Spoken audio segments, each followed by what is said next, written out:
रात के जुगनू फल खाकर अपने मालिक शार्दुल से जिंदगी के सबक सीखती शिजा हवेली के सामने वाले पुल पर पहुंच चुकी थी, जहां शार्दुल उसके आगे आगे चल रहा था। अचानक शिजा से कुछ कहने के लिए वो पलटा और शिजा को लगा कि इस शुद्ध खून वाले पिशाच की गहरी लाल आंखों का रंग कुछ हद तक काला हो गया था। शिजा ने आश्चर्य से अपनी आंखें झपकाईं कि वो चीजों की कल्पना कर रही है या उसकी आंखों के सामने कुछ मंडराने लगा है, लेकिन ऐसा बिल्कुल नहीं था। क्या बात है? शार्दुल ने शिजा से पूछा, जो उसकी आंखों के रंग को देखकर हैरान थी। कुछ सेकंड के लिए शिजा ने शार्दुल की आंखों की काली पुतलियों को देखा, जो उसके बालों के रंग के समान गहरे रंग की लग रही थी। वो उसे घूरती रही और बोली, आपकी आंखें मालिक। शार्दुल वापस चलने के लिए मुड़ चुका था और वो पुल पर खड़ी थी। तेज हवा चल रही थी। शिजा के बालों के ढीले सिरे उसके चेहरे और कंधे के बाईं ओर उड़कर इकट्ठे हो गए थे। कुछ नन्हे बाल उसकी आंखों में बाधा डाल रहे थे, जिसे हटाने की उसकी हिम्मत नहीं हुई, क्योंकि उसकी आंखें शार्दुल पर केंद्रित थीं।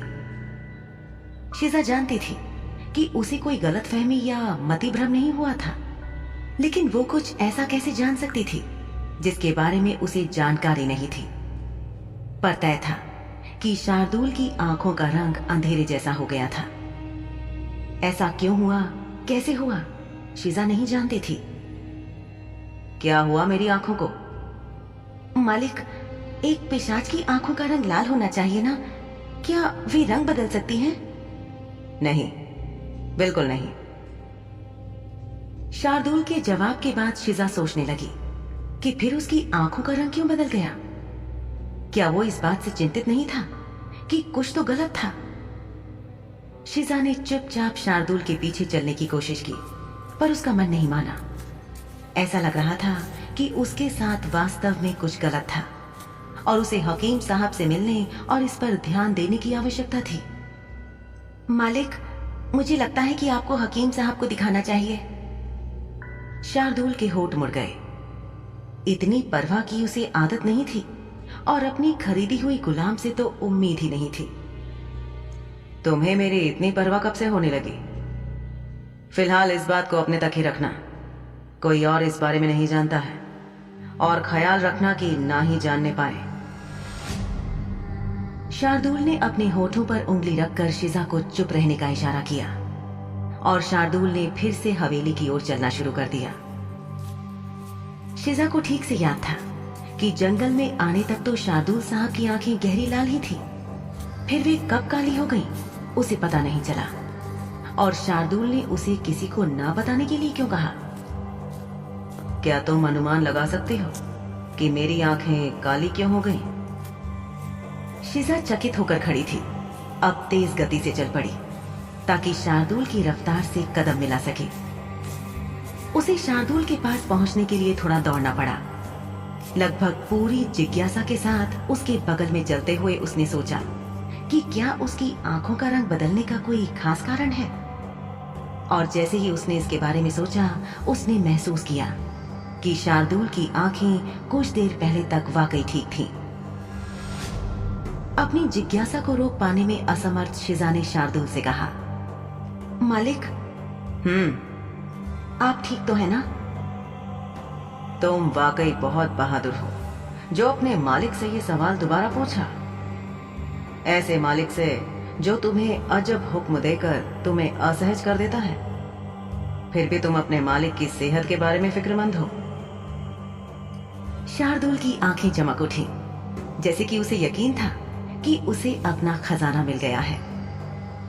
शिजा ने अपनी बाहों को सिकोड़ लिया, अपना चेहरा फेर लिया, जैसे कि उससे कुछ भी पूछना गलत कदम था। मालिक शार्दुल को अपने शब्दों को गोल गोल घुमाने की आदत थी, जब तक कि वो उस स्थिति पर नहीं आ जाता जहां उनका उपयोग वैसे कर सके जैसे कि वो चाहता था, जो वो चाहता था। शिजा का मानना था कि शार्दुल की नजर में वो उसकी निजी पालतू जानवर थी, एक गुलाम जिसे उसने खरीदा था। लेकिन अपने दिमाग में, अपनी सोच में शिजा आज भी आजाद थी। एक आजाद व्यक्ति जो एक दिन यहाँ से कहीं दूर भाग जाएगी। और वो दिन बहुत दूर नहीं था। मुंह मत फुलाओ नन्ही चिड़िया, औरतें मुंह फुलाने पर बहुत भद्दी लगती हैं। इससे पता चलता है कि वे कितनी अपरिपक्व हैं। वैसे क्या तुमको जूतों की जरूरत है? शिजा ने सोचा कि अब तक कितनी बार उसके पास जूते खरीदने की आवश्यकता का विषय आया था और इससे कोई फर्क नहीं पड़ता कि ये कितनी बार आया। पर आज से पहले एक बार भी कोई पिशाच उसे एक जोड़ी जूते खरीदने के लिए नहीं ले गया था। शिजा ने आंतरिक रूप से खुद को हिलाया था। एक मालिक के रूप में उसे जो पिशाच मिला था वो एक परपीड़क प्राणी था। उसे मजाक उड़ाने में मजा आता था। पेड़ पर चढ़ने की कोशिश के दौरान जितना दबाव उसने डाला था उससे शिजा के हाथ और पैर चोटिल हो गए। सच कहूं तो जब वो पेड़ पर चढ़ने के लिए गई थी तो उसे अपने आप पर कोई भरोसा नहीं था, लेकिन उसने ऐसा कर डाला था। वो सोच रही थी कि क्या शार्दुल जानता था कि शिजा ऐसा कर पाएगी, या उसने इसे सिर्फ अपने मनोरंजन के लिए किया था।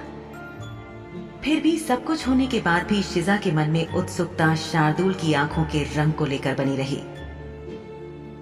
जब से वे पुल और जंगल की ओर चलते हुए हवेली से निकले थे, तब से जो आसमान साफ हो गया था वो अब बादलों के साथ खुद को समेटने लगा था। हवेली तक पहुंचने पर उसने देखा कि शार्दुल बाहर रुक गया था। शार्दुल ने अपने कोचवान को संकेत किया, जो पहले से ही सतर्क स्थिति में खड़ा था, क्योंकि उसने मालिक को घर वापस आते हुए देखा था। तभी शार्दुल का विश्वास पात्र दयाल आया और शार्दुल ने उसे देखने के लिए अपनी आंखें घुमाई। मालिक और नौकर के रिश्ते के इतर भी दयाल अपने स्वामी शार्दुल के प्रति अधिक अभ्यस्त था, क्योंकि वो सालों से शार्दुल की सेवा कर रहा था। कोचवान ने बग्घी शार्दुल के पास आकर रोकी। मालिक शार्दुल को देखते हुए दयाल ने पूछा, मालिक, क्या आप बाहर जा रहे हैं? दयाल ने शिजा की ओर देखा। हम आज लाहौर का दौरा करेंगे। मुझे दिन भर लग जाएगा। इस बीच कर्मा कुछ सामान देने के लिए आ सकता है। सुनिश्चित करना कि तुम सब कुछ मेरे कमरे में रखवा दो और इधर उधर ना छोड़ना। वे नाजुक वस्तुएं हैं। इस काम को तुम खुद संभालो। दयाल ने अपना सिर झुकाकर कहा, मैं उन्हें आपके कमरे में सुरक्षित पहुंचाना सुनिश्चित करूंगा मालिक। अच्छा, हम जा रहे हैं, शार्दुल ने कहा, और जवाब की प्रतीक्षा न करते हुए उसने बग्घी का दरवाजा खोलने से पहले गाड़ी की ओर 2 कदम बढ़ाए। दयाल ने अपने मालिक और फिर उनकी गुलाम को देखा, जो बिना किसी सवाल के उसके हर हुक्म का पालन करती थी। दयाल ने सोचा कि वे कहां जा रहे थे। लाहौर एक ऐसा शहर था जो उच्च समाज के लोगों को उच्च स्तरीय सामान बेचता था। ऐसा नहीं है कि वहां की दुकानों के मालिकों ने निम्न वर्ग के लोगों को सामान नहीं बेचा, बल्कि इसलिए कि वहां बिकने वाली वस्तुएं कुछ ऐसी थी जिन्हें गरीब खरीद नहीं सकते थे। ये शहर शुद्ध खून वाले पिशाचों के लिए बनाया गया था, जिसे बाद में अमीर लोगों के लिए अनुमति दी गई थी। लाहौर एक ऐसा शहर था जो काला बाजार से जुड़ा हुआ था या ठीक बगल में था। ये स्पष्ट नहीं था, लेकिन सभी को इस स्थान के बारे में पता था, और वो जगह जितनी अवैध थी, इसलिए वहां बेची जाने वाली चीजें कभी भी किसी के भी स्वामित्व में नहीं थी। वैसे भी इन वस्तुओं को लोगों को बेचा जाता था, क्योंकि ये काला बाजार था जहां माल छुपाया जा सकता था और भुगतान होने के बाद ही दिया जा सकता था।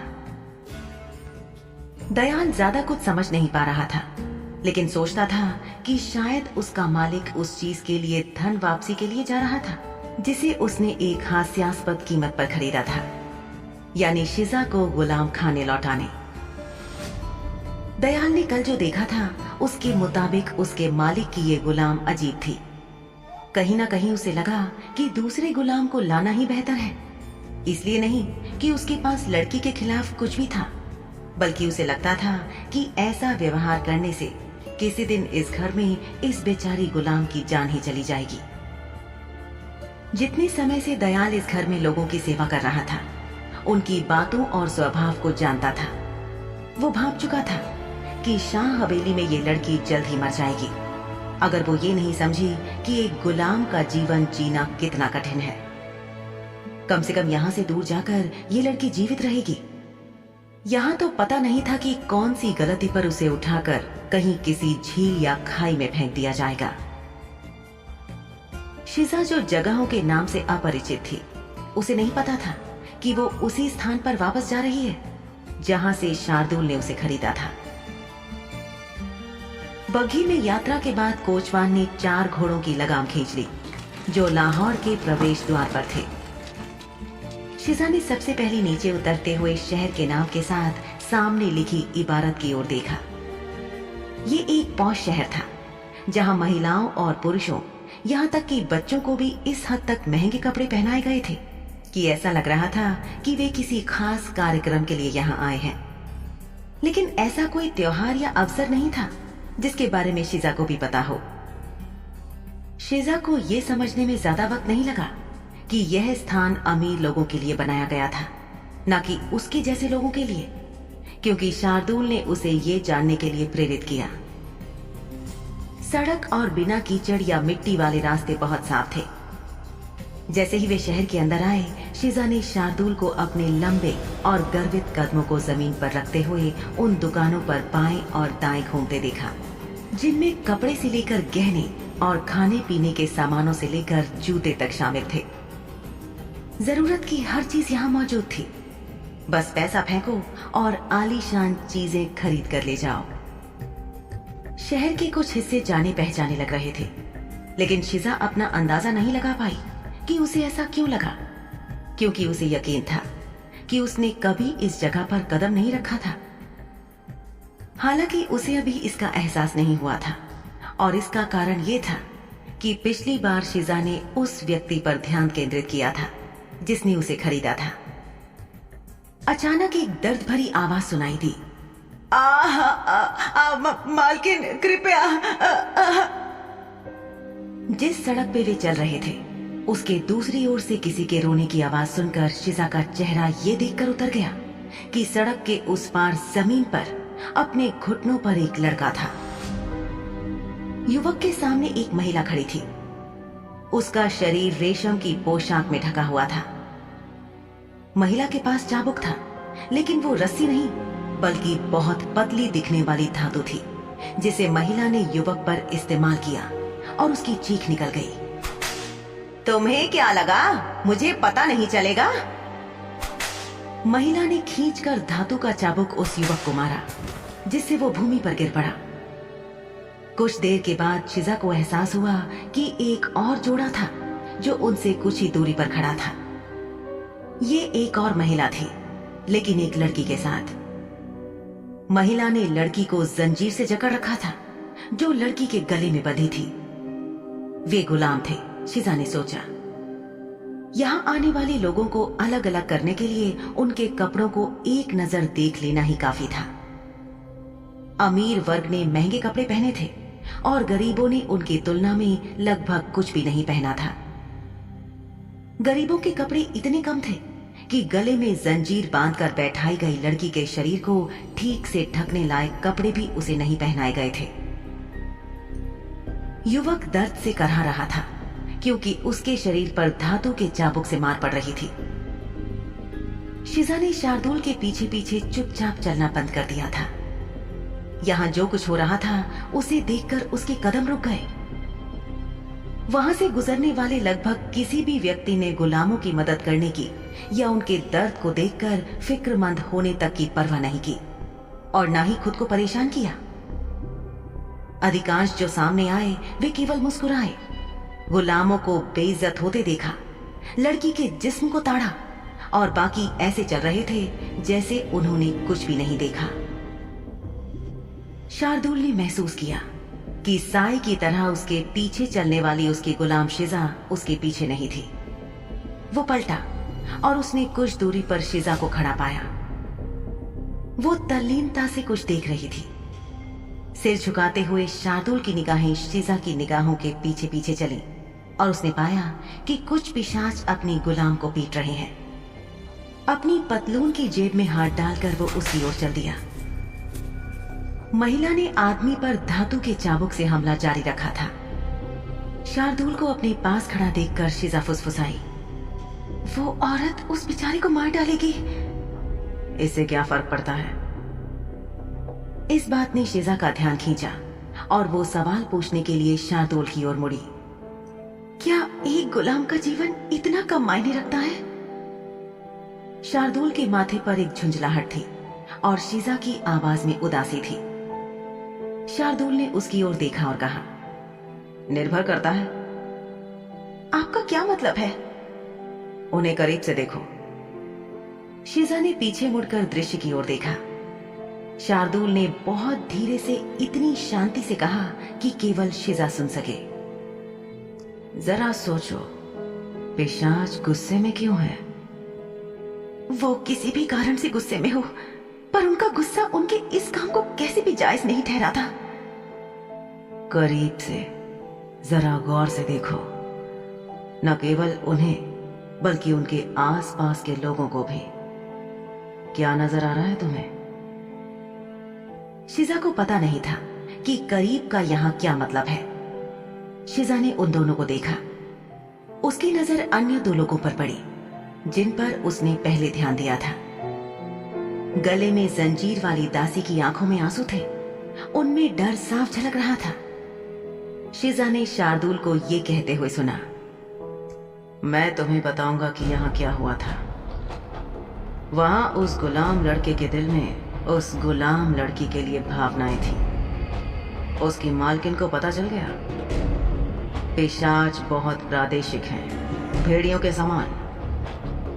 मेरा अनुमान है कि वो पिशाचनी अपने गुलाम लड़के को बहुत पसंद करती है और शायद इसीलिए बहुत ज्यादा गुस्से में है। आओ, यहां खड़े रहने से कोई मदद नहीं मिलेगी।